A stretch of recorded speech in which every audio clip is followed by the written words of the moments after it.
Nah, teman-teman, kita lanjut lagi ya cerita novel kita. Kita akan terus membahas sampai selesai. Oke, jangan lama-lama, kita gaspol. Chapter 66-67.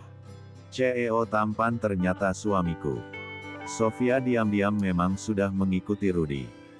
Dia tahu jika Rudy menyukai gadis yang lumayan cantik walau dari kalangan bawah. Dia harus bisa menjauhkannya dari Rudy, supaya dia bisa memilikinya kembali. Dan disinilah dia berada, sedang menunggu kedatangan seseorang yang dia ajak bertemu. Siapa lagi jika bukan Rina, mereka berdua ketemuan di sebuah kafe yang biasa mereka singgahi. "Maaf saya datang terlambat," ucap Rina yang baru datang. "It's okay. Duduklah," jawab Sofia dengan angkuhnya. Apalagi tatapannya yang sangat membuat Rina menjadi risih, wanita itu seakan memandangnya dengan pandangan yang merendahkan dan juga seperti menahan jijik. "Apa yang ingin Anda bicarakan dengan saya?" tanya Rina to the point. Dia tidak nyaman harus berlama-lama dengan wanita yang dianggap sebagai istrinya Rudy.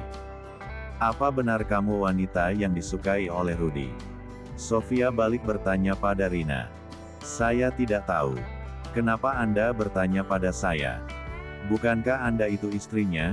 jawab Rina dengan nada datarnya. Padahal dalam hati dia menangis. "Jadi kamu beranggapan bahwa aku ini istrinya? Wah wah wah, kamu sudah tahu banyak rupanya. Oke, aku tidak mau berbelit-belit bicara sama kamu. Wanita yang tidak selevel denganku. Kamu jauhi Rudy, aku tidak mau jika aku melihat kamu berdekatan dengannya lagi. Jika masih nekat juga, aku akan memberimu pelajaran yang tidak pernah kamu bayangkan. Camkan itu baik-baik," ucap Sofia penuh dengan ancaman yang sama sekali tidak membuat Rina takut. "Silahkan saja Anda mengancam saya. Lagi pula, saya tidak pernah bertemu dengannya apalagi dekat dengannya. Anda benar-benar tidak bisa membedakan yang mana dekat dan yang tidak," jawab Rina tidak takut sama sekali. Bahkan dia malah menantangnya. "Kamu menantangku rupanya. Oke, aku akan membuat hidupmu semakin menderita dan kamu akan dikeluarkan dari kampus kamu dan dari pabrik tempat kamu bekerja sekarang." Ancaman Sofia benar-benar seperti nyata akan terjadi. "Oh ya, oh takut. Hahaha, Anda mengancam saya dengan trik murahan seperti itu, wah. Anda berbakat sekali Nona," ucap Rina malah tertawa mendengar ancaman dari Sofia. "Kenapa kamu malah tertawa? Aku tidak main-main dengan ucapanku. Karena aku adalah keponakan dari pemilik kampus tempatmu kuliah. Dan pabrik tempatmu bekerja adalah kenalanku," ucap Sofia masih dengan nada angkuh dan penuh ancamannya. Tapi di kalimat terakhirnya dia seperti ragu. Bagaimana jadinya jika dia tahu kalau yang punya pabrik adalah suami dari sahabat gue? Apa dia akan serangan jantung ya? Hihihi, ucap Rina dalam hati. Dia benar-benar suka dengan ancaman seperti ini, yang seperti di dalam tokoh-tokoh novel atau film. Yang mana sosok wanitanya akan menurut karena takut ancaman dari wanita pemeran antagonis tersebut. "Saya tertawa karena merasa lucu saja dengan yang Anda ucapkan. Pertama, saya memang sebentar lagi akan lulus, tinggal nunggu waktu saja. Yang kedua, saya sendiri memang ingin keluar dari pabrik itu, tapi tidak bisa. Karena terikat kontrak. Jika Anda bisa mengeluarkan saya malah merasa bersyukur akan hal itu," ucap Rina masih menahan tawannya dan menampakkan wajah lugu dan polosnya. "Apa maksudmu sebenarnya? Jika kamu tidak mau menjauhi Rudy maka aku akan berbuat kekerasan padamu. Camkan itu." Sofia bertanya dan juga mengancam Rina lagi, lalu dia meminum minumannya dengan sangat marah juga kesal. "Maksud saya sudah jelas Nona, saya tidak takut dengan ancaman yang Anda berikan. Karena saya tidak takut pada Anda. Dan satu lagi, saya tidak pernah dekat dengannya atau menjalin hubungan dengannya. Jadi urus saja dia, jangan ikut campur urusan pribadi saya." Hingga Anda repot-repot mengancam saya, ucap Rina sambil mengambil tasnya dan pergi dari kafe tersebut, meninggalkan Sofia yang sedang marah dan kesal. Ternyata dia tidak bisa diremehkan. Baiklah jika itu maumu, aku akan membuatmu menyesal telah menantangku, gumam Sofia sambil menyeringai licik. Entah apa yang dia rencanakan pada Rina. Yang jelas Rina harus selalu hati-hati dan waspada akan wanita ular ini. Dia bahkan lebih licik dan juga kejam dari Sylvia. Dia bisa melakukan apa saja yang dia inginkan, termasuk membuat Rina tidak berdaya sekalipun. Aku akan membuatmu bertekuk lutut di hadapanku Rina. Lihat saja, kamu akan menyesal untuk selamanya karena telah melawanku, gumamnya lagi dengan seringai liciknya. Sedangkan Rina malah menuju ke taman kota yang biasa dia singgahi bersama dengan Erik. Tapi sekarang Erik sedang pergi bersama ibunya. Jadi sekarang dia tidak punya teman untuk berbagi keluh kesahnya. Rina menarik nafasnya dalam lalu menghembuskannya dengan pelan. Dia meneteskan air matanya juga. Padahal tadi dia habis tertawa dan juga menantang seorang wanita, yang dia anggap sebagai istrinya seorang pria yang sudah memenuhi ruang hatinya. Kenapa harus merasakan patah hati di saat cinta itu belum berkembang sama sekali? Apa memang nasib gue nggak pernah bisa mujur jika berhadapan dengan perasaan dan cinta? Kenapa bisa sesakit ini? Ini bahkan lebih sakit dari sebelumnya, gumam Rina sambil menepuk-nepuk D4 dannya yang terasa sesak. Kenapa hidup gue sangat mengenaskan sekali? Dulu ditinggal pergi tanpa kata dan dia memutuskan untuk bertunangan dengan yang lain. Sekarang gue sudah bisa move on malah lebih mengenaskan. Secara cowok yang gue suka malah sudah beristri. Lengkap sudah penderitaan yang gue rasakan, ucap Rina dengan pandangan yang kabur karena air matanya yang mengalir deras. Rina sedang meratapi kemalangan yang dia rasakan. Di mana dia tidak pernah mendapatkan kebahagiaannya sendiri. Saat sedang meratapi nasibnya tiba-tiba ponselnya berdering. Halo? Ini siapa? Jawab Rina tanpa melihat siapa nelponnya. Halo, assalamualaikum Rin. Ini aku Lulu, jawab Lulu di seberang sana. Lulu. Waalaikumsalam, ada apa? Tumben banget nelpon gue, baru inget lu punya sahabat. Tanya Rina dengan sengitnya pada Lulu. Maaf Rin, bukan aku bermaksud untuk membuat kamu marah. Tapi aku juga sangat sibuk dengan kuliah dan suami aku Rin. Maaf banget ya Rin, bukan aku mau lupain kamu. Sungguh, ucap Lulu menjelaskan semuanya harus bisa menjauhkannya dari Rudy, supaya dia bisa memilikinya kembali. Lulu tahu jika Rina pasti kecewa padanya. Tapi memang dia tidak ada waktu untuk telepon dengan Rina atau Soraya. Jika weekend dia akan dikurung di kamar oleh suaminya. Jadi mana ada waktu untuk itu? Iya, yang sudah marit. Ngomong-ngomong, ada angin apa lu nelpon gue? Tanya Rina lagi. Aku mau ngasih kabar kalau kamu sebentar lagi akan menjadi auntie lagi Rin, jawab Lulu dengan senyuman mengembang di bibirnya. Maksud lu? Gue kagak ngerti, tanya Rina yang memang otaknya belum connect. Rina. Aku hamil ucap Lulu mengeja kata hamilnya. Apa? Serius lu? Ucap Rina sambil berteriak dengan sangat kencang. Hingga beberapa orang menatap ke arahnya.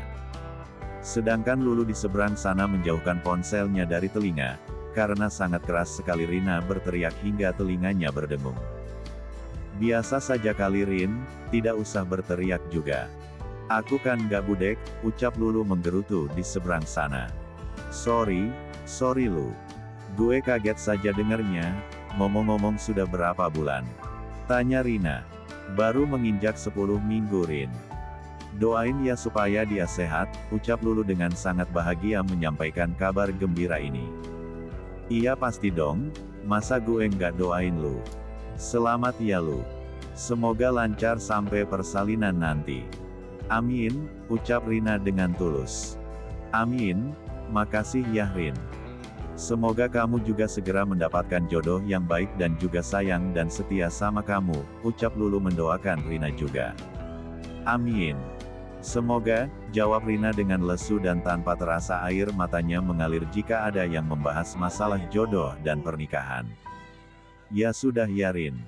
Aku tutup dulu teleponnya, nanti kapan-kapan aku sambung lagi. Dah Rina. Assalamualaikum, ucap Lulu. Lalu mematikan panggilannya sebelum Rina menjawab salam darinya. Waalaikumsalam, ucap Rina semakin menangis terisak sendirian di bangku taman yang lumayan ramai orang. Rina benar-benar merasa sendiri dan tidak punya siapa-siapa. Dia benar-benar sangat rapuh dan juga tidak berdaya. Dia beranjak dari duduknya untuk segera pulang, karena hari sudah semakin gelap. Dia tidak mau jika sampai kosan malam hari. Chapter 67. Saat dalam perjalanan pulang dia singgah ke tempat pedagang kaki lima yang berjejer rapi di tepi jalan. Berbagai macam makanan enak dijajakan di situ. Rina mampir ke penjual nasi goreng yang baru buka. Neng Rina. Tumben nih baru kesini. Kemana saja Neng? Tanya penjual nasi goreng yang memang langganan tiga sahabat itu. Lagi sibuk ngurus skripsi Pak. Maklum bentar lagi lulus. Doain ya Pak, supaya Rina bisa cepat lulus, jawab Rina dan meminta doa supaya bisa cepat meraih gelar sarjananya. Iya Neng, Bapak doakan yang terbaik untuk Neng, ucap penjual nasi goreng itu. Makasih Pak. Seperti biasa ya Pak nasi gorengnya, ucap Rina sambil menunggu penjualnya beresin dagangannya. Siap Neng, jawab penjual nasi gorengnya. Penjual nasi goreng membuatkan pesanan spesial untuk Rina, penjualnya sudah tahu kesukaan pelanggannya yang satu ini. Karena biasanya tiga sahabat akan makan di sini setiap hari. Karena kedua sahabat Rina sudah pindah dengan suami mereka masing-masing. Jadi Rina juga jarang bahkan tidak pernah datang ke sini lagi. Ini Neng, nasi goreng spesial untuk Neng Rina. Supaya menambah mood booster kata anak-anak muda sekarang mah Neng, ucap bapak penjual nasi gorengnya. Makasih Pak, memang tidak pernah gagal deh nasgor bikinan bapak ini. No kaleng-kaleng, ucap Rina sambil mengunyah nasi gorengnya dengan sangat lahap. Saya pesan satu Pak, yang spesial juga, ucap seseorang tiba-tiba sudah duduk di samping Rina yang sedang menikmati makanannya. Rina seperti mengenali suara tersebut. Dia menoleh dan betapa terkejutnya dia melihat siapa yang berada di dekatnya saat ini. Hingga dia tersedak makanan yang sedang dia kunyah. Uhuk. Minum dulu, ucap seseorang yang duduk di samping Rina memberikan segelas air pada Rina. Jika makan itu pelan-pelan, tidak akan ada yang memintanya, ucapnya lagi sambil menatap penjual nasi goreng yang sedang membuatkan pesanan untuknya. Sejak kapan Anda berada di sini? Tanya Rina yang melanjutkan kembali makan nasi gorengnya. Sejak tadi, jawab orang di sampingnya dan balik bertanya, kenapa memangnya? Apa saya tidak boleh makan di sini? Boleh saja, tapi tidak perlu mengagetkan orang lain juga kali, jawab Rina dengan nada judesnya. Oh, benarkah? Saya mengagetkan Anda? Tanya Rudi lagi. Whatever, jawab Rina lalu melanjutkan makannya dengan mempercepat cara makannya supaya bisa segera pergi. Di saat Rudi ingin menjawab ucapan Rina tidak jadi, karena nasi goreng pesaranannya sudah jadi. Dia hanya bisa diam dan menatapi Rina yang makan dengan sangat lahap. Lalu Rina bangkit dan menghampiri penjualnya. Ini Pak, masih sama atau sudah naik harganya? Ucap Rina sambil memberikan uang 20 ribuan pada bapak penjualnya. Cukup Neng, malah lebih ini, jawab bapak penjual nasi gorengnya. Palingan juga cuman lebih dikit doang. Buat bapak saja untuk beli permen, ucap Rina sambil nyengir menampilkan gigi putihnya. Neng Rina ini bisa saja kalau ngomong. Tapi terima kasih ya Neng, ucap bapak penjual nasi gorengnya dengan sangat tulus.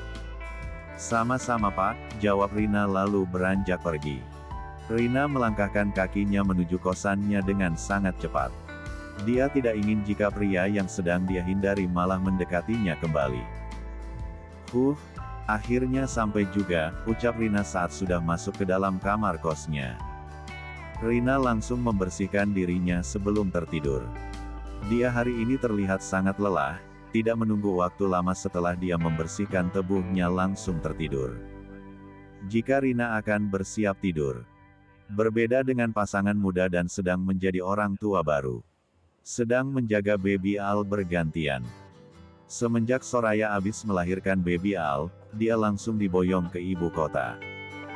Dan mereka berada di mansion yang sangat besar dan juga mewah. Soraya sudah resmi menyandang gelar Nyonya Muda Wijaya Kusuma. Siapa lagi jika bukan Danu dan Soraya? Sekarang Soraya sedang terlelap, karena seharian ini dia sudah menjaga putranya. Sedangkan Danu yang menjaganya. Walau baby Al tidak rewel, tapi selalu ingin diteman begadang. Dan disinilah Danu berada di dalam kamarnya sedang memangku baby Al yang sudah bisa berceloteh. "Boy, apa kamu tidak mengantuk? Papa bahkan sudah sangat mengantuk sekali," tanya Danu pada baby Al yang malah tersenyum. "Oke, sekarang kita jangan berisik. Mama sedang bobo, kasihan. Jadi baby Al sama papa mainnya," ucap Danu mengajak ngobrol baby Al yang baru berusia 3 bulan. Seperti tahu apa yang diucapkan oleh sang papa, baby Al menurut tidak berisik. Dia hanya main-main dengan jari-jarinya yang dimasukkan ke dalam mulutnya yang kecil. "No boy, jangan seperti itu. Lihat, tanganmu menjadi basah semua," ucap Danu memperingati putranya.